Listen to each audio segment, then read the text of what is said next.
Guys, स्वागत है आपका और एक नई वीडियो में। तो बारिश बहुत ज्यादा हो रही है इधर की साइड में, तो मांगा एक्सप्लेन करने में थोड़ा सा डिले हो रहा है। तो बारिश का तो कुछ नहीं कर सकते, लेकिन मांगा आगे एक्सप्लेन कर सकते हैं। तो चलो शुरू करते हैं। तो अगले एपिसोड में हमने देखा था कि रजत हिनाइल को बुला के उससे पूछता है कि तुम शादी क्यों करना चाहती हो, और अगर तुम्हें सच में मेरे साथ शादी करना है तो मेरे पास कुछ कंडीशन है जो तुम्हें माननी होगी, तभी जाके मैं तुमसे शादी करूंगा। हिनाइल उससे कंडीशन पूछती है क्योंकि वो किसी भी कीमत में वो रजत के साथ शादी करना चाहती है, उसके पास्ट लाइफ की वजह से। तब रजत हिनाइल से कहता है कि मैंने सुना है कि महल के सारे लोगों को ये बात पता है कि चेटर तुम्हारा फियांस है और वो तुमसे काफी ज्यादा प्यार करता है, और ये बात सारे महल में फैली हुई है। तो फिर भी तुम मुझसे क्यों शादी करना चाहती हो और उसे तुम इतना ज्यादा हेट क्यों करती हो? और अगर तुम ये सोच रही हो कि तुम मेरे साथ शादी करके एक शाही क्राउन प्रिंसेस का पद पालोगी, तो शायद से तुम एक बहुत बड़ा भूल कर रही हो। लेकिन अगर तुम चेटर के साथ शादी करती हो तो तुम्हें एक काउंटनेस का पद मिलेगा और तुम्हें बहुत ज्यादा मान सम्मान भी मिलेगा। देखा जाए तो मुझसे लाख गुना अच्छा है, तुम्हें मेरे साथ रह कुछ भी नहीं मिलने वाला। हिनाइल कह दिया कि अगर मैं कहूँ कि मैं कंफर्टेबल शादी की तलाश नहीं कर रही हूँ तो शायद से तुम बिलीव नहीं करोगे। मेरी कुछ ऐसी भी बातें हैं जो अगर मैं तुम्हें बताना भी चाहूँ तब भी तुम नहीं समझोगे। और अगर मैं तुम्हें ये भी बता दूं कि मैं पास्ट लाइफ में उस इंसान के हाथों मारी जाती हूँ अपने बच्चों के साथ, तब भी तुम शायद ही बिलीव करोगे। लेकिन अभी मैं जो चाहती हूँ वो है मैं तुमसे शादी करके तुम्हें अपना पूरा लॉयल्टी देना, यानी कि मैं तुमसे शादी करने के बाद तुम्हारे साथ पूरा लॉयल रहूंगी और तुम जो कुछ भी कहोगे मैं करने के लिए तैयार हूँ। तब रजत उससे कहता है कि देखो, अगर तुम मेरे साथ शादी करोगे तो तुम्हें बस एक क्राउन प्रिंसेस के टाइटल के अलावा और दूसरा कुछ नहीं मिलने वाला, तुम्हें खाली हाथ ही लौटना पड़ेगा वहाँ से। और बारिश के तौर पर हम बस एक उत्तराधिकारी पैदा कर सकते हैं, इसके अलावा मेरे पास कोई भी इरादा नहीं है तुम्हारे पास आने की और तुमसे प्यार करने के लिए। और हो सकता है कि हम कई बारिश पैदा करें, लेकिन उनके हाथों में कोई भी ऐसी शक्ति या फिर कोई भी ऐसा ताकत नहीं होगा जो दुनिया के साथ लड़ सके, और कानूनी तौर पर भी उनके पास कोई भी ऐसी पावर नहीं होगी। तो ये सारी कंडीशन मेरी थी, तो क्या तुम इसे एक्सेप्ट करोगी? ये सुनकर हिनाइल काफी ज्यादा खुश हो जाती है और उसे हाँ बोल देती है, जिसे सुनकर रजत कहता है कि कैसी लड़की है, जब ये मान ही रही है तो मैं क्या कर सकता हूँ। तो इसलिए वो कहता है ठीक है, जब तुम इतना सब कुछ मान ही रही हो तो कल मैं तुम्हें प्रपोज कर दूंगा, जिसे सुनकर हिनाइल काफी ज्यादा खुश हो जाती है। तुम्हारा बहुत बहुत शुक्रिया, मैं अपनी पूरी कोशिश करूंगी और पूरी लॉयल्टी के साथ मैं तुम्हारा साथ दूंगी और मैं जितना हो सके उतना तुम्हें सर्व करूंगी। जबकि मन के अंदर भी वो काफी ज्यादा संतुष्ट थी और वो कहती है कि मुझे ऐसा लग रहा है कि मैं किसी सेवियर को इतना सब कुछ बोल रही हूँ और उसको थैंक यू बोल रही हूँ, मुझे तो ऐसा लग रहा है कि ये मेरा जान बचा रहा है। जिसके बाद वो वहाँ से चली जाती है। अब हिनाइल जब रजत से बात करके बाहर आ रही थी तब बाहर दिया मिलती है। वो हिनाइल से पूछती है क्या बातचीत अच्छी रही और क्या आपके और महामहिम के बीच में किस तरीके का बातचीत हुई थी। सारे लोग काफी ज्यादा उत्सुक है कि तुम दोनों के बीच में क्या बातचीत हुई थी और क्या तुम्हें पता है कि प्रिंस विनेट ने तुम्हें इनवाइट किया है उनसे बातचीत करने के लिए। हिनाइल कहती है कि बातचीत अच्छी रही और कुछ बातें ऐसी थी जो हमें एक दूसरे के साथ बातचीत करनी थी, तो सब कुछ ठीक रहा। वैसे तो थोड़ा सा डरावना है, लेकिन बाकी के रूप में वो काफी ज्यादा हैंडसम है। तब डीवर धरते हुए कहती है कि क्या होगा कि काउंट काफी ज्यादा जेलस हो जाए तुम्हारी बातचीत के दौरान और कुछ मिसअंडरस्टैंडिंग कर ले, क्योंकि बहुत जल्दी तुम लोगों की शादी होने वाली है। जबकि हिनाइल मन के अंदर कहती है दिया को कोई भी आइडिया नहीं है कि मैं क्राउन प्रिंस के साथ टर्किश जाने वाली हूँ और दिया को मैं अपने साथ वहाँ पर नहीं ले जा सकती, क्योंकि दिया को वहाँ पर जाके बहुत ज्यादा कठिन समय का सामना भी करना पड़ेगा। तब हिनाइल दिया का हाथ पकड़ लेती है, जिससे दिया थोड़ी सी हैरान हो जाती है। वो कहती है कि और हाइनेस क्या आप ठीक हो? तब हिनाइल उससे कहती है मैं तो ठीक हूँ, लेकिन मेरी बहुत ही जल्दी शादी होने वाली है, इस बात से लेके मैं थोड़ी सी परेशान हूँ। दिया खुश होते हुए कहती है कि चिंता की कोई बात नहीं है, दिया है ना आपके साथ, मैं आपको कल इतनी अच्छे से तैयार करूंगी ताकि आप बाकी लोगों से और भी ज्यादा खूबसूरत लगे। और वो पूरे जोश के साथ कहती है कि काउंट फिल अगर तुम्हें देखेगा तो तुम्हारे साथ बहुत ज्यादा मोहित हो जाएगा और तुम्हें देखे बिना रह नहीं पाएगा, इसलिए वो तुम्हें ही प्रपोज करेगा। हिनाइल भी लाइक बस कर पगली, रुलाएगी क्या मुझे अब? जिसके बाद नेक्स्ट डे का सीन दिखाया जाता है। हम देखते हैं कि हिनाइल के पास बहुत सारी महंगी महंगी ज्वेलरी होती है। वो देख के काफी ज्यादा हैरान हो जाती है और दिया से पूछती है ये गहने तो काफी ज्यादा महंगे लग रहे हैं, लेकिन ये तुम्हें कहाँ से मिले? तब दिया उससे कहती है कि क्या ये सुंदर नहीं है, ये वो पांचवी महारानी के पास से लेके आई है। तब हिनाइल कहती है क्या माँ से? दिया कहती है कि हाँ, पांचवी महारानी को हाइनेस ने दिया था गिफ्ट के तौर पर और इन्होंने उसे रख दिया था, लेकिन ये तुम पर काफी ज्यादा अच्छा लगेगा। अब हिनाइल से पहन के थोड़ा सा इमोशनल हो जाती है। वो कहती है कि इकलौता गिफ्ट था ये वाला जो फादर ने मदर को दिया था, लेकिन मेरी माँ ने फिर से मुझे इसे लौटा दिया। मेरी माँ आज सच में चाहती है कि मैं काफी ज्यादा खूबसूरत दिखूं। नेक्स्ट सीन में हिनाइल पार्टी में चली जाती है, लेकिन वो सोच रही थी कि हालांकि एक नेक लाइन मैंने अपने आप ही चुना है, लेकिन ये कुछ ज्यादा ही बोल्ड नहीं लग रहा है। हिनाइल ये सब सोच रही थी, तभी वहाँ पर एक लड़की आती है। वो कहती कि अरे ये कौन है, देखो तो ये तो हिनाइल है। इस लड़की का नाम सीरिया होता है और ये किंग की एकलौती बेटी है, यानी कि किंग की लेजिटमेट बेटी होती है। अरे हिनाइल, देखे हुए तुम्हें तो काफी साल हो चुके हैं, ऐसा लगता है कि मैं तुम्हें भूल ही चुकी थी। तब हिनाइल उसे ग्रीट करती है। सीरिया हिनाइल से कहती है कि आज तो तुम कॉन्फिडेंस बनने जा रही हो, तो क्या तुम्हें आज थोड़ी सी कॉन्फिडेंट फील हो रहा है?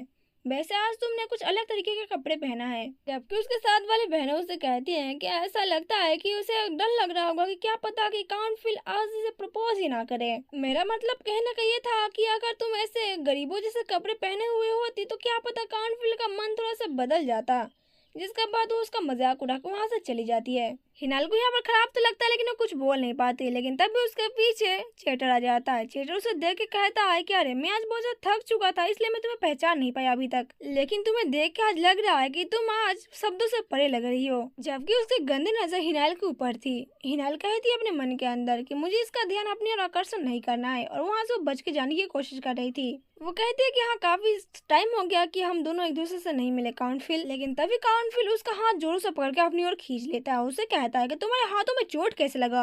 इससे हिनाइल डर जाती है और उसे कहते हैं कि ये कुछ नहीं, छोटा मोटा चोट है जो कि लकड़ी के झाड़ में लग गया था। जबकि वो मन के अंदर सोच रही थी कि कितना ज्यादा डरावना है, वो ऐसे इस तरीके का बर्ताव क्यों कर रहा है। जबकि चेटर कहता है कि मुझे तुम्हारे नौकरों को कुछ ज्यादा जोर से फटकार लगानी पड़ेगी, क्योंकि उन्होंने अपने मालकिन का अच्छे से ध्यान नहीं रखा।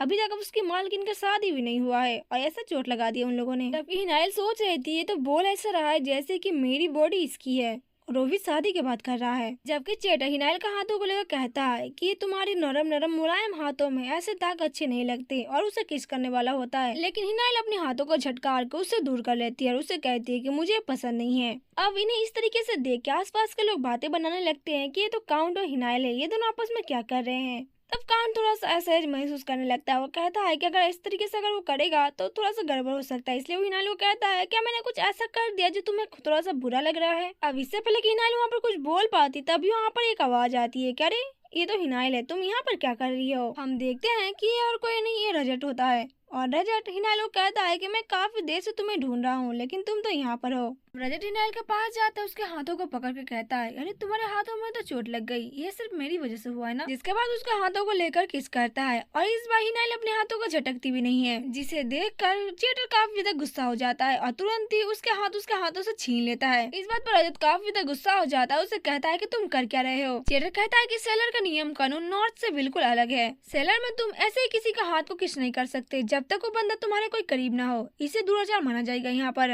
और स्पेशली एक वुमेन के लिए। रजत तब सामने आता है, उसे कहता है कि जो लोग शिष्टाचार की बातें करते हैं वही लोग इसका बहुत ज्यादा दुरुपयोग करते हैं। अच्छा, तो तुम ही लोग तो नहीं हो जिन लोगों ने बिना किसी संकेत के या फिर बिना किसी नोटिस के तुम लोगों ने किसी दूसरे की जमीन पर जाके आक्रमण कर दिया था, और अभी देखो इस साम्राज्य का अपने राजकुमार को, इसी देश के राजकुमारी का अभिवादन करने से तुम रोक रहे हो। क्योंकि मैं तुम्हें यहाँ पर बता देता हूँ कि मैंने इस देश को जीत लिया है, वो भी लड़ाई में। तो क्या मुझे ये बात मान लेनी चाहिए कि त्रिकास को यहाँ पर शांति स्थापन करने का कोई भी इरादा नहीं है। अब ये दोनों तो लड़ाई के मोड में आ ही चुके थे, तभी यहाँ पर अनाउंसमेंट होता है कि मैजेस्ट्री एम्परर और मैजेस्ट्री एम्प्रेस यहाँ पर आ रही है। एम्प्रेस उन दोनों को देखते हुए कहते हैं कि तुम दोनों इतने ज्यादा टेंस मूड में कैसे खड़े हो। तब रजत एम्प्रेस से कहता है कि मैंने सुना है कि बैंक्वेट के दौरान आप एक सेल के राजकुमारी को भेंट में देंगे, तो आज मैं अपने राजकुमारी को चुनाव करने आया हूँ। एम्प्रेस हैरान होते कि आज। तब चेटर भी बोल पाता है, वो कहता है कि मैजेस्ट्री आपने मुझसे प्रॉमिस किया था कि आज आप एक राजकुमारी को मुझे देंगे, तो मैं प्रिंसेस हिनाइल को आज अपनाना चाहूंगा और मैं उनसे शादी करना चाहता हूँ।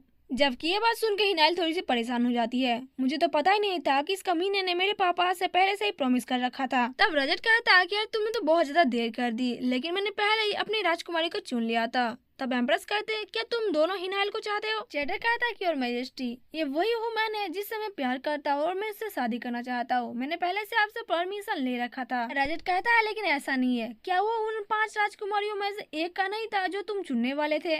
क्योंकि ये वुमन वही है जिससे मैं बहुत ज्यादा प्यार करता हूँ। अब एम्प्रेस भी यहाँ पर काफी ज्यादा दुविधा में पड़ जाते हैं। वो इन दोनों से कहते हैं कि अब मैं तुम दोनों को क्या जवाब दूं। जबकि वो मन ही मन सोच रहे थे कि जो राज्य जीता है मैं उसको अपमानित नहीं कर सकता, अगर ऐसा करूंगा तो बहुत ज्यादा जोखिम हो जाएगा, लेकिन मैं काउंटफिल को जो वादा किया था वो भी नहीं तोड़ सकता। इसलिए वो रजत से कहते हैं कि देखो अभी तक तुम मेरे 5 बेटियों से भी नहीं मिले हो, तो तुम जल्दबाजी में अपना फैसला मत लो, क्या हो कि तुम पहले मेरी 5 बेटियों से मिल लो, जिसके बाद तुम अपना डिसाइड लेना। आसपास के लोग भी काफी ज्यादा फुसफुसाने लगते हैं कि हाँ ये तो सही बात है, यहाँ पर हिनाइले क्यों, क्योंकि ये तो बहुत निम्न वर्ग की एक राजकुमारी है, इसे कौन चूज करना चाहेगा। वैसे यहाँ पर काफी सारी राजकुमारी है, उनमें से कोई चूज कर ले। तब रजत कहता है कि हाँ मैं कुछ भूल गया था। तब यह सुन कर हिनाइले थोड़ी सी घबरा जाती है कि ये क्या भूल गया था, तो क्या अब ये मना कर देगा मुझे। जबकि रजत कहता है कि एम्प्रेस मैं चाहता हूँ कि ये इंसान मुझसे माफी मांगे। तब एम्प्रेस कहते हैं क्या काउंट फील तुमसे कुछ डिसरिस्पेक्टफुल किया था, किस लिए तुमको माफी चाहिए। रजत कहता है कि लड़ाई के दौरान मैंने बहुत सारे लोगों की जान नहीं ली थी, मैं तो चाहता था कि मैं यहाँ के सारे महलों को जला दूं और 5 राजकुमारियों को बंदी बनाकर मैं अपने वहाँ पर ले जाऊं। लेकिन मैंने अपने फादर के कहने पर मैंने यहाँ पर ऐसा कुछ भी नहीं किया,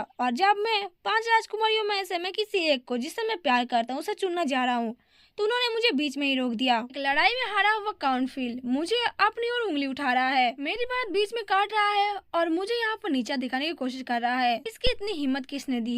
इतना सब कुछ सुनने के बाद एम्ब्रस तो बहुत ज्यादा गहरी सोच में पड़ जाते हैं। वो कहता है कि मैं किसी भी तरीके से यहाँ पर रिस्क नहीं ले सकता, अगर ये शांति टूटी तो हम बर्बाद हो जाएंगे। इसलिए वो काउंटफील्ड से कहते हैं कि तुम इतनी शांति भरी सभा में ऐसे असभ्य व्यवहार कैसे कर सकते हो, इसलिए जल्दी से तुरंत रजत के सामने माफी मांगो। अब ये सुनकर काउंटफील्ड तो बहुत ज्यादा गुस्से में तिरतिराने लगता है और वो ना चाहते हुए भी रजत के सामने माफी मांगता है फॉर योर डिसरिस्पेक्ट, प्लीज आप अपना गुस्सा छोड़ दे और इस बैंक्वेट को एंजॉय करे। तब रजत हिनाइल की ओर देखते हुए कहता है मैं बस यहाँ पर एक ही चीज से एंजॉय कर सकता हूँ, वह इस वुमेन को अपने पास लेकर। जिसके बाद वो हिनाइल को अपने पास खींच लेता है। मैं सेलर के एरोगेंट तरीकों को बस एकमात्र तरीके से भूल सकता हूँ, वह है इस औरत को मेरे पास लाकर काश मेरी इच्छा पूरी हो जाए। अब इससे सारे लोग बातें बनाने लगते हैं और यहाँ पर हिनाइल के मम रो के एम्प्रेस के सामने कहने लगती है कि प्लीज मेरे हिनाइल को उसके साथ मत भेजो। तब रजत उनसे कहता है कि प्लीज मिसअंडरस्टैंड मत करिए, मैं इसे परेशान करने के लिए या फिर इसे सताने के लिए नहीं लेके जा रहा हूँ। कल मेरा सबसे कीमती चीज खो गया था लेकिन इन्होंने मुझे वो वापस कर दिया, इसलिए मैं इसका बहुत ज्यादा आभारी हूँ और अगर मैं इसको तरीका से ले जाऊंगा तो मैं इनसे भी सम्मान से और बहुत ही ज्यादा अच्छे से पेश आऊंगा, तो आपको चिंता करने की इसके लिए जरूरत नहीं है। वह एक ऐसी औरत है इस कंट्री में जो मैं सबसे ज्यादा लाइक करता हूँ। और वो हिनाइल को अपने पास ले लेता है, जबकि हिनाइल सोच रही थी कि मैं जितना सोचा था ये तो उससे ज्यादा बहुत ज्यादा कॉन्सिडर है मुझे लेकर। शायद से ये घटना देखकर मेरी माँ को एहसास हो रहा होगा कि मुझे घसीट के ले जाने से अच्छा है कि मुझे प्यार से ले जाया जा रहा है। तब एम्ब्रेस हिनाइल से कहते हैं कि अपनी पूरी निष्ठा के साथ अपने हाइनोस को सेवा करना, मत भूलना कि तुम त्रिकास में जा रही हो दोनों देशों को शांति बनाए रखने के लिए। तब हिनाइल हाँ बोलती है और सोच रही होती है कि सच में वो सक्सेसफुल हो गई अपने काम में। जबकि रजत नोटिस करता है, वो कहता है कि इसके बाप इसके पति कितना ज्यादा अप्रिय है। जबकि चेटर तो काफी ज्यादा गुस्सा हो रहा था ये सब चीजें देखकर, लेकिन रजत वहाँ पर कहता है मुझे माफ करना कि मैंने वो प्रिंसेस को चुन लिया जिसे तुम्हारी सगाई हुई थी, लेकिन मैं यहाँ पर खाली नहीं बैठा हूँ, मैं तुम्हारे लिए एक मैचिंग का प्रस्ताव भी लेके आया हूँ। जबकि हिनाइल देख के बहुत हैरान हो जाती है कि चेटर के लिए भी यहाँ पर कोई मैचिंग है, तुम यहाँ पर 5 राजकुमारी में से किसी एक को चुन सकती हो। लेकिन यहाँ पर चेटर काफी ज्यादा गुस्सा हो जाता है, चिल्लाते हुए कहता है कि योर हाइनेस यहाँ पर बस एक ही औरत थी जिसे मैं प्यार करता था, लेकिन यहाँ पर रजत उसके बाद एक आते हुए कहता है कि चूज करो एक को। तब चेटर चुप हो जाता है क्योंकि रजत यहाँ पर फिलहाल तो यहाँ का राजा है। अब एम्परर भी कहते हैं कि हाँ जैसे रजत ने कहा है काउंटफील्ड तुम्हें यहाँ पर 5 राजकुमारी में से किसी एक को चूज करना है अपने वाइफ के तौर पर। तब चेटर ना देखते हुए अपनी आंखें बंद करके बस 5 राजकुमारियों में से एक को चूज कर लेता है, जिसे देख कर यहाँ पर हिनाइल तो अपने मुंह पर हाथ रख लेती है और हमें यहाँ पर जानने को मिलता है जिसे उसने चूज किया था वो माई होती है। माई एक्चुअली में अगले जन्म में रजत की वाइफ थी, लेकिन यहाँ पर फेथ इस बार पूरी तरीके से चेंज हो चुका है। इस बार माई चेटर की वाइफ है और रजत की वाइफ भी इस बार हिनाइल बन चुकी है। इस बार पूरी तरीके से फेथ चेंज हो चुका है और वो काफी ज्यादा परेशान भी थी इसके लिए, लेकिन यहाँ पर इसकी परेशानी यहाँ पर रजत देख लेता है, इसलिए वो सबसे कहता है कि मेरी वाइफ अचानक प्रपोजल से थोड़ी सा अचंभे में आ गई थी, इसलिए मैं चाहता हूँ कि मैं अपने वाइफ से थोड़ी देर के लिए बात करूँ अलग जाकर। जिसके बाद हम देखते हैं कि ये दोनों आपस में बात कर रहे होते हैं। रजत हिनाइल से कहता है कि तुमने जो कहा मैंने वही कहा, यहाँ पर क्या कोई प्रॉब्लम है। तब हिनाइल कहते हैं कि नहीं ऐसी कोई बात नहीं है, एक्चुअली मैं उस इंसान से मेरी शादी टूट गई जिससे मैं शादी नहीं करना चाहती और तुमने मुझे बचा लिया, इस चीज से मैं काफी ज्यादा भावुक हो गई थी, इसलिए मैं तुमसे बहुत बहुत धन्यवाद जनाती हूँ क्योंकि तुमने मुझे उससे बचा लिया, और थैंक यू सो मच कि तुमने मेरी रिक्वेस्ट को सुना। तब रजत उससे कहता है कि ठीक है, फिर वहीं पर वो सो जाता है। हिनाइल उससे कहती है क्या तुम्हें नींद आ रही है? रजत कहता है कि यहाँ का मौसम काफी ज्यादा गर्म है इसलिए मुझे नींद आ रही है। तब हिनाइल उसकी ओर देखते हुए कहती है कि क्या यहाँ का मौसम गर्म है, लेकिन मुझे नहीं लगता। खैर मैंने सुना है कि टरकास में साल भर ही ठंडी रहती है, शायद से ये समर मेरा लास्ट समर होगा इस बार का। तभी वो अपने सामने कपल को देखती है, वो लेडी प्रेग्नेंट होती है। वो कहती है कि इस लेडी को देख के ऐसा लग रहा है कि फाइनल स्टेज पर है अपने प्रेगनेंसी का। इस टाइम पर बॉडी काफी ज्यादा हैवी हो जाती है और यहाँ पर चलने फिरने में काफी ज्यादा मुश्किलें आती है, लेकिन ये सोचकर भी काफी ज्यादा एक्साइटेड फील होता है कि तुम्हारा बेबी अब कुछ ही दिनों के बाद बाहर आने वाला है। और वो अपने बच्चे के बारे में सोचने लगती है कि बस मैं तुम्हारी वजह से ही यहाँ पर जी रही हूँ, इस छोटी सी जिंदगी में तुम्हारे सिवा मेरे पास अब कोई नहीं है। और वो रोने लगती है। तब रजत उसे देख लेता है और उसे कहता है क्या तुम रो रही हो? लेकिन तुम्ही ने तो कहा था कि तुम्हारे पास अब कोई भी प्रॉब्लम नहीं है, तो फिर तुम रो क्यों रही हो? वो बेचारा तो इसे इस तरीके से देख के काफी ज्यादा हैरान था। तब हिनाइल कहती कि तुम उठ गए, मुझे नहीं पता था कि तुम सोए नहीं हो। एक्चुअली मैं अपने मदर के बारे में सोच रही थी और मुझे पता भी नहीं चला कि मैं कब रोने लगी। रजत हैरान होता है और कहता है क्या तुम्हारी माँ?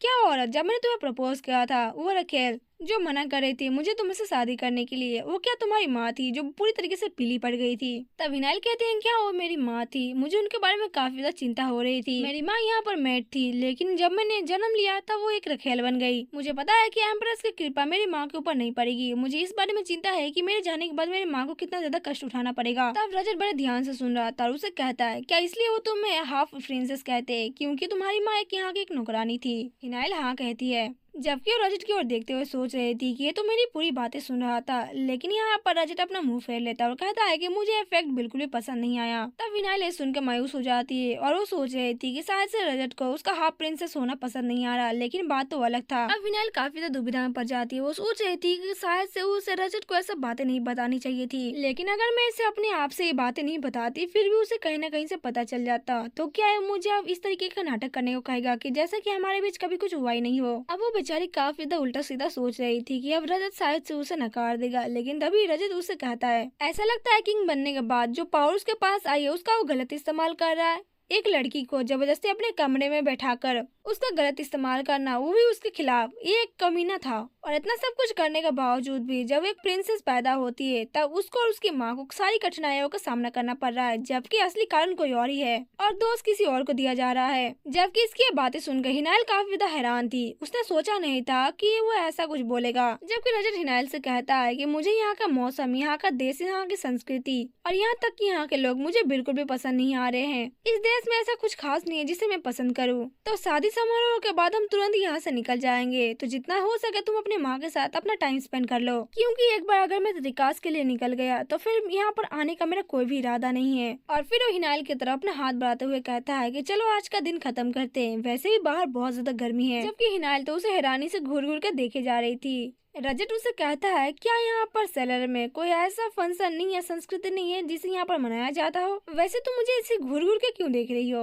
तब विनाइल उसका हाथ देते हुए कहती क्या ऐसा कुछ नहीं है, थैंक यू वैसे तुमने जो भी मेरे लिए किया है। रजत कहता है कि ठीक है, लेकिन लोगों के सामने रोना मत, वरना लोगों को लगेगा कि मैंने जानबूझकर तुम्हें घसीटा है और मैं तुमसे जानबूझकर शादी करना चाहता हूँ जो मुझे पसंद नहीं करती। अब जाते हुए दोनों हाथ में हाथ पकड़ के जा रहे थे। रजत कहता है कि जो बैंक्वेट में मैंने दिखावा किया वो क्या तुमने असली मान लिया? वैसे मानना पड़ेगा कि मैंने अच्छा एक्टिंग किया था। मुझे सबके सामने ये प्रूव करना था कि जिसके साथ तुम एंगेज हो अब वो तुम्हारा पास नहीं है, अब तुम मेरी हो चुकी हो। कम से कम पहली नजर में प्यार हो जाने का दिखावा करना अच्छा होगा। तुम्हारी माँ को इस बारे में चिंता करने की ज्यादा जरूरत नहीं पड़ेगी और उन्हें ऐसा नहीं लगेगा कि मेरी बेटी किसी एक अनजान इंसान के हाथों में गई है जो कि उसे खतरा हो। ऐसे पहले प्यार का दिखावा करना अच्छा होगा। कम से कम तुम्हारी माँ को ये बिलीव तो हो जाएगा कि नॉर्थ के बर्बरियन के हाथों अपनी बेटी को देना कोई ज्यादा खतरे की बात नहीं है। तब हिनाइल रजत से कहती है क्या तुम मेरी माँ को लेकर कुछ ज्यादा ही चिंतित हो? तो यहाँ पर रजत कहता है कि देखो मुझे रोती हुई औरतें बिल्कुल भी पसंद नहीं आती, क्योंकि वो एक लड़ाई की मैदान नहीं है। हिनाइल रजत की बात सुन के काफी ज्यादा ब्लश कर रही थी। वो कहती है कि तुम्हारी गर्म जोशी विचार के लिए तुम्हारा बहुत बहुत शुक्रिया, क्योंकि तुमने मेरी माँ के बारे में इतना ज्यादा सोचा। और वो सच में दिल से उसे थैंक यू कह रही थी। लेकिन इसे देख कर रजत काफी ज्यादा ब्लश करने लगता है और अपना मुंह घुमाते हुए कहता है कि देखो तुम गलत मत समझो, मैंने तुम्हारे हित के खातिर नहीं किया। एक्चुअली में हम लोग यहाँ पर आए हैं बिना तलवार के लड़ाई को सुलझाने के लिए, तो हमें ये सब करना पड़ेगा, क्योंकि हम लोग यहाँ पर शांति के लिए आए हैं तो हमें यहाँ पर शांति से ही बातचीत करना पड़ेगा, क्योंकि तलवार तो बीच में आ नहीं सकती, इसलिए यहाँ पर नॉनसेंस बातें करना बंद करो और अंदर चलो। अब हिनाइल भी इसके लिए मान जाती है, जिसके बाद हम देखते हैं कि हिनाइल मेरी के पास जाती है, यानी कि उसके सिस्टर के पास। उसे कहते हैं कि योर हाइनेस, तुम्हारी शादी के लिए तुम्हें मुबारक हो। मैं भी हिनाइल को बहुत ही अच्छी तरीके से ग्रीट करती है और उसे भी उसकी शादी के लिए कांग्रेचुलेशन जनाती है। हिनाइल कहती है कि मैं मुझसे 3 साल बड़ी है, ये भी एक साधारण परिवार की थी। मैं भी मेरी तरह काफी ज्यादा अच्छी और आज्ञाकारी थी और उसका चरित्र भी काफी ज्यादा पोलाइट था। हम दोनों ही काफी ज्यादा शर्मीले थे, इसलिए पास्ट लाइफ में हम दोनों एक दूसरे से कभी ज्यादा बात ही नहीं किया है और न ही कभी करीब आ पाए। जबकि मैं हिनाइल से माफी मांगते हुए कहती है कि मुझे नहीं पता था कि काउंट फिल और मेरी शादी होने वाली है। हिनाइल तब उससे कहती करे अरे कोई बात नहीं है, ऐसी कोई बात नहीं है जिसे तुम्हें माफी मांगनी पड़े, मुझे इससे कोई भी प्रॉब्लम नहीं है। वैसे भी काउंट फिल ने तुम्हें चूज किया है। तब मैं ही रोने लगती है और कहती है लेकिन तुम और काउंट फील तो। तब हिनाइल उसके बाद बीच में काटते हुए उसे चुप कराती है और उसे कहती है कि तुम्हें रोने की कोई जरूरत नहीं है और ना ही तुम्हें खराब फील करने की जरूरत है।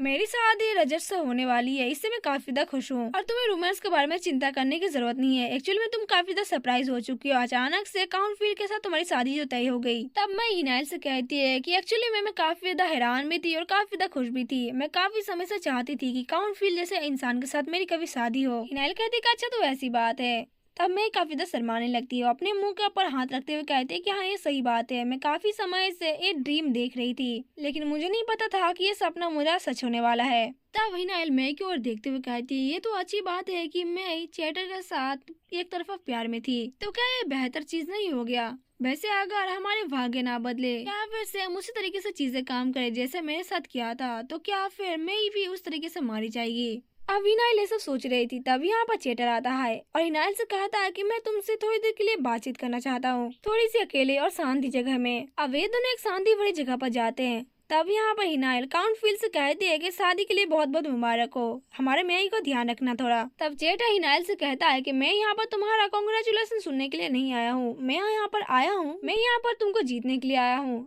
तब यहाँ पर हिनाइल थोड़ी सी हैरान हो जाती है, वो हिचकिचाते हुए कहती है कि तुम्हें जीतने से क्या मतलब है? तब चेटर उससे कहता है कि मैंने सोचा था कि मैं हार मान लूंगा, लेकिन तुम मेरा इंतजार करना हिनाइल, मैं तुम्हें बचा लूंगा और मैं तुम्हें अपना लूंगा। और उसके बालों को लेकर अपने मुंह के पास ले जाकर उसे सूंघने लगता है बहुत ही घिनौनी तरीके से। लेकिन तब हिनाइल अपने बाल को अपने पास खींच लेती है और वो घबराते हुए कहती है कि मुझे ऐसा लगता है कि चेटर आप काफी ज्यादा ड्रंक हो, मैं ऐसा प्रिटेंड करूंगी कि मैंने कुछ सुना ही नहीं, जाओ अभी अभी आपने कहा है। देन जिसके बाद वो वहाँ से जाने लगती है, लेकिन उसके मन में काफी ज्यादा डर बैठ गया था और वो काफी ज्यादा पसीने से लथपथ हो चुकी थी। उसे लग रहा था कि ऐसा हो सकता है कि चेटर उसका पीछा कर रहा हो। अब वो ऐसा सोच रही थी, तभी यहाँ पर रजत आ जाता है। उसे देखते हुए कहता है कि तुम यहाँ पर क्या कर रही हो और तुम इतना गर्मी में भीगी क्यों हो? हिनाइल उसका अचानक आवाज सुनकर काफी ज्यादा डर जाती है। तब हिनाइल बात को काटते हुए रजत से कहती है अरे मैं तो तुम्हें ढूंढ रही थी। रजत कहता है क्या मुझे ढूंढ रही थी, लेकिन कब से? हिनाइल तब कांपते हुए हाथों से उसको जैकेट को पकड़ती है और उसे कहती है कि हम लोग वो बातचीत कर सकते हैं जो थोड़ी देर पहले हम लोग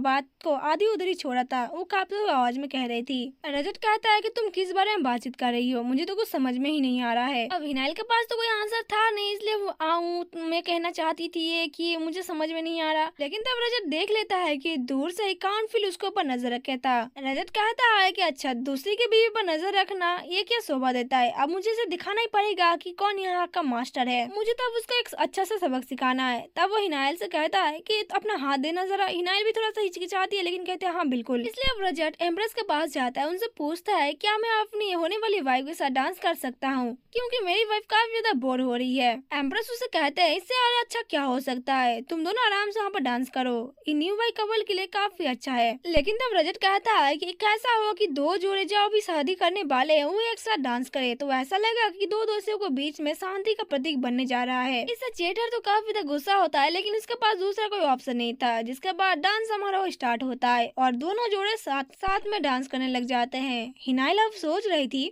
हालांकि ये हम एक्टिंग कर रहे हैं, लेकिन इसे देख के ऐसा लग रहा है कि इसमें कुछ अजीब सी बात है, मुझे बड़ा ही अजीब सा लग रहा है। यहाँ पर वो काफी ज्यादा ब्लश कर रही थी। मैंने जैसा सोचा था उससे कई ज्यादा अच्छा प्रिंस वियंट यानी कि रजत अच्छे से डांस करता है। सबके सामने इस तरीके से डांस करना ये अच्छा तरीका है, क्योंकि इससे शायद से चेटर मेरे ऊपर गिव अप कर दे। अब वो डरते हुए जैसे चेटर की ओर देखती है, उसे मालूम पड़ता है कि चेटर तो गुस्से में आग बबूला होकर उसे ही देख रहा था। हिनाइल सोच रही थी कि अगर इस तरीके से मुझे देखता रहा तो मेरे को बड़ा ही अजीब लगेगा और उसकी दृष्टिकोण से शायद से चीजें सारी अजीब हो जाएगी। जबकि डांस करते करते रजत हिनाइल से कहता है कि मुझे पता है कि तुम इस इंसान को कितना ज्यादा हेट करती हो और क्यों करती हो। सच बताओ तो इस इंसान से मेरे सर में दर्द हो गया है और मुझे इससे काफी ज्यादा नफरत हो रही है और मुझे माफ करना, लेकिन तुम्हें थोड़ा सा धैर्य रखना होगा। वो तुम ही हो जो तुम्हें थोड़ा सा धैर्य शक्ति से काम करना पड़ेगा। यहाँ पर हिनाइल को कुछ भी समझ में नहीं आता कि रजत यहाँ पर क्या कहना चाहता है, लेकिन रजत तुरंत ही उसे जोर से कस के पकड़ लेता है और उसे बहुत ही ऊपर उछाल लेता है। इसे देख के हिनाइल काफी ज्यादा शर्मा जाती है। वो कहती है कि योर हाइनेस प्लीज मुझे नीचे उतारिए। रजत कहता है ठीक है तुम्हें नीचे उतारना है ना, ओके मैं उतार देता हूँ। वो उसे नीचे तो उतार देता है, लेकिन वो उसे अपने पैरों पर खड़ा करके रखता है। हिनाइल उससे कहती है कि तुम्हारा पैर। रजत कहता है कि तुमने नीचे उतारने को बोला, मैंने तो नीचे उतार ही दिया, अब तुम्हें दिक्कत कहाँ आ रही है।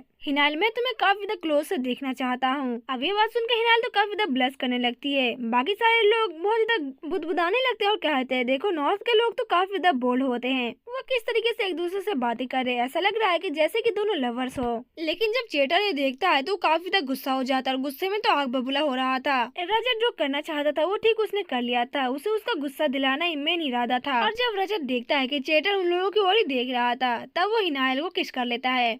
इस अचानक किस की वजह से हिनाइल तो काफी ज्यादा हैरान थे, लेकिन उसे अभी भी लग रहा था कि शायद से रजत ही एक्टिंग कर रहा है सबको दिखाने के लिए। बाकी सब लोग ये कह रहे होते हैं कि देखो नॉर्थ के लोग कितने ज्यादा बोल्ड होते हैं। मैंने तो सुना था कि तो एक हत्यारा था, लेकिन इसकी एक्शन देखकर ऐसा लग रहा है कि ये काफी ज्यादा प्यारा है और प्यार करने में माहिर है। मैंने तो ये भी सुना था कि उन्होंने कल प्रिंसेस हिनाइल को पश्चिमी महल की ओर भी बुलाया था। ये कितना ज्यादा शानदार था, है ना। नॉर्थ के लोग अपने प्यार दिखाने में जरा से भी नहीं हिचकिचाते। वैसे तो हिनाइल की बाकी बहनें काफी ज्यादा जल बुन के राख हो रही थी, लेकिन मैं अभी भी काफी ज्यादा खुश थी हिनाइल के लिए। वैसे सारे लोग तो बोल रहे थे लव एट फर्स्ट साइड है, लेकिन हम चेटर को देखते हैं जो कि काफी ज्यादा गुस्से में था और जल बुन के राख हो रहा था। खैर सीन चेंज होता है, इनका वेडिंग सेरेमनी का दिन दिखाया जाता है, जहाँ पर ये लोग अग्नि के सामने बैठकर अपनी शादी को पूरा कर रहे थे। प्रीस्ट इनको विलो छाल देते, यानी कि पंडित जी उनको एक पेड़ का छाल देते और उनको हाथ में बांधते हुए कहते हैं कि ये एक जीवन का प्रतीक है। तुम दोनों अब बहुत ही जल्दी पति पत्नी बनने वाले हो, इसलिए मैं तुम दोनों की शादी के लिए शुभकामनाएं देता हूँ और तुम्हारे लिए हेवन का दरवाजा भी ओपन करता हूँ। हेवन गेट काइंड ऑफ मंत्र होता है इनकी अपनी लैंग्वेज में।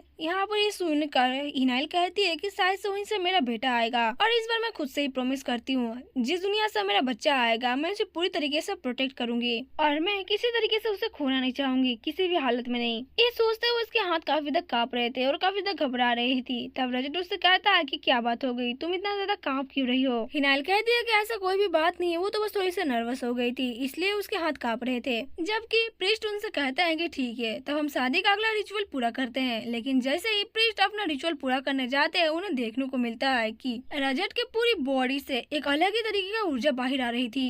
इस तरीके का औरा देखकर प्रीस्ट अपने चेले से कहते हैं कि जाओ लॉर्ड नुस्कान का ट्रेजर लेके आओ, उनकी आंखों का आंसू यहाँ से जल्दी लेके आओ। तब ये सुन के चेला थोड़ा सा हैरान हो जाता है, वो कहता है क्या लॉर्ड ट्रेजर के आंसू। प्रीस्ट के मुंह से होली वाटर का नाम सुनकर एम्प्रेस काफी ज्यादा घबरा जाते हैं। वो उनसे पूछते हैं कि क्या यहाँ पर कोई प्रॉब्लम है। तब यहाँ पर प्रीस्ट उनसे कहते हैं कि मैंने इस लड़के के बॉडी से कुछ अजीब तरीके का ऑरा महसूस किया जो कि डार्क एनर्जी होती है। ये बंदा इस एम्पायर का एक प्रिंस है, लेकिन मैंने जो ब्लैक मैजिक महसूस किया है वो ब्लैक मैजिक इस पवित्र चर्च में कैसे हो सकती है। तो इसका मतलब यही हो सकता है मुझे जो डार्क एनर्जी महसूस हो रही है वो इस हाईनेस की बॉडी से आ रही है, तो मैं इस शादी को होने नहीं दूंगा, इस शादी को वहीं पर रद्द किया जाता है। तब इस बात को सुनकर रजत काफी ज्यादा हंसने लगता है। ईविल तरीके से हंसते हुए कहता है कि मैंने आज से पहले ऐसा हादसा कभी नहीं देखा जो कि शादी तोड़ने के लिए मुझे इस तरीके से फंसाया जा रहा है और धोखा दिया जा रहा है। वो अपने आर्मर को लेकर यानी कि जो छोटा सा चीज था उसे अपने उंगलियों को काट लेता है। इसे नोटिस कर लेती हिनाइल। उसे समझ में नहीं आ रहा था कि रजत ऐसा क्यों कर रहा है, लेकिन रजत कहता है ये शादी त्रिकास और सैलम के बीच में था। सैलम को अपने आप को बचाने के लिए इस शादी को मंजूरी दिया गया था ताकि हम दोनों देशों के बीच में लड़ाई ना हो। और देखा जाए तो ये सैलम की और त्रिकास के लिए एक गिफ्ट के सिवा और कुछ नहीं है। तो क्या मैं ये समझ सकता हूँ कि इस शादी को खत्म करने का एक ही मतलब हो सकता है कि तुम लोग शादी भी नहीं करना चाहते और लड़ाई को भी फिर से शुरू करना चाहते हो।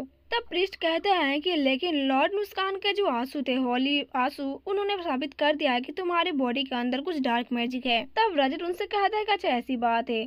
तो फिर मैं तुम्हें दिखाता हूँ। जिसके बाद वो हॉली वाटर यानी कि लॉर्ड नुस्कान के आंसू को लेकर अपने मुंह में छिड़क लेता है और उसे कहता है कि देखो, अगर डार्क एनर्जी मेरे अंदर होती और हॉली वाटर अगर मिक्स होता तो यहाँ पर एक धुआं निकलता, लेकिन कुछ नहीं हुआ। मैंने अपनी सारी जिंदगी लॉर्ड नुस्कान की सेवा किया है और कोई भी गलती नहीं किया है, और ऐसा कोई भी मैं गलती करना भी नहीं चाहूंगा जिससे लॉर्ड नुस्कान का कीपा मुझ पर ना बने। देखो, मैंने अपना मुंह धो लिया है इस हॉली वाटर से। सारे लोग ये देख काफी ज्यादा हैरान थे कि हॉली वाटर से डार्क एनर्जी कैसे मिल सकती है। प्रीस्ट भी काफी ज्यादा शॉक था कि ऐसे कैसे हो सकता है, एक डार्क एनर्जी वाला इंसान हॉली वाटर को छू भी नहीं सकता। लेकिन इस बंदे ने तो पूरा हॉली वाटर से अपना मुंह ही धो लिया। जबकि रजत हॉली वाटर से अपना मुंह धोते हुए सबको ये कहता है कि देखो, अब तुम लोगों ने देख लिया ना, लेकिन मैं एक बात बता देता हूँ, धार्मिक गलतियां मेरा कुछ भी नहीं बिगाड़ सकती, लेकिन कूटनीतिक तौर पर तुमको ये जिम्मेदारी लेनी पड़ेगी अब। तब प्रीस्ट काफी ज्यादा हैरान थे। वो कहते हैं कि रुको, मुझे एक बार और करने दो। तब रजत उनसे कहता है कि हाय प्रीस्ट, अब ये क्या कर रहे हो, शादी में सारी चीजें नियम के अनुसार हो रही है, मुझे और शर्मिंदा मत करो। तब एम्परर्स भी कहते हैं कि हाँ हाई प्रीस्ट, आपको इससे माफी मांगनी चाहिए और शादी को कंटिन्यू करके यहाँ पर खत्म करना चाहिए। तब हाई प्रीस्ट भी ना चाहते हुए उससे माफी मांगता है, जिसके बाद उन दोनों का मुंह पोछा जाता है और यहाँ पर शादी को समाप्त किया जाता है। नेक्स्ट सीन में हमें वेस्ट प्लेस ऑफिस का सीन दिखाया जाता है जहाँ पर रजत रहता था। रजत वेडिंग को खत्म करके जैसे ऑफिस के अंदर आता है, उसका असिस्टेंट जिसका नाम इवान था वो कहता है कि मैंने सुना है कि शादी के दौरान कुछ हो गया था। एम्पायर सेलर ने तुम्हें 5 लाख सोने के कॉइन दिए थे। तब रजत उससे कहता है कि आज रात को हमें सेलर को छोड़ना चाहिए। तब उसका असिस्टेंट हैरान हो जाता है। वो कहता है कि आज रात, लेकिन आज रात तो तुम्हारी फर्स्ट नाइट है। तब रजत गुस्से में बहुत ज्यादा अपने खून भरे हाथों से उस कपड़े को यानी कि शादी वाले कपड़े को उतार के अपनी बॉडी से फेंक देता है। वो कहता है कि उस बुढ़े आदमी को तो मैं छोड़ूंगा नहीं। असिस्टेंट हैरान होकर पूछता है तुम किसके बारे में बात कर रहे हो? एम्परर बार्सनल के बारे में।